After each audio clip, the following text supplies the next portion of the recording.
let's talk about the city itself, or the cities like Mandalay, Yangon. Like I have never been to Mandalay, so I can't really say, but what I've heard about Mandalay, really a nice city, really a beautiful city. Many expats live there. It is safe, okay? But Yangon itself, Yangon looks like any other Southeast Asian country that was colonized at some stage. There's so many colonial era buildings like everywhere, yeah, especially in downtown, and like these buildings are so beautiful. The problem though is that a lot of these buildings, they're massive, okay, so they look a little bit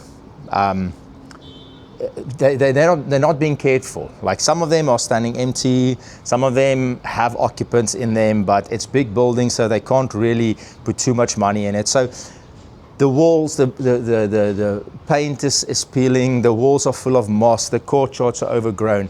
So you have these beautiful buildings, but then you also have this I can't remember the word, dilapidated, I don't know. Anyway, that word to these buildings, this aspect, right, to these buildings. And then the rest of the city, you have here low-rise buildings, like more Asian type low-rise buildings with shops at the bottom, apartments on top.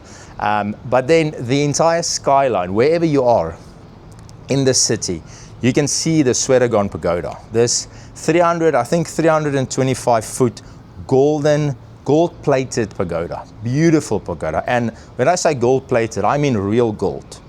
And the structure is inlaid with thousands and thousands of diamonds. Like I'm not bullshitting here. Yeah, it is a beautiful pagoda, right? But it stands in stark contrast to the rest of the city. Like it's so beautiful, and massive parts of the city is so poor and struggling and dirty and stinking. And so you're like, if I think about like the major religion in Myanmar is Buddhism, right? And as a Christian, and I know that most other religions, like one of the most important things is you look after your neighbor, you look after people that's in need, right? And so in Myanmar, you've got thousands and thousands of these statues, and they are really well maintained. And I'm thinking to myself, like, can't you spend that money on your people that's struggling, that's hungry?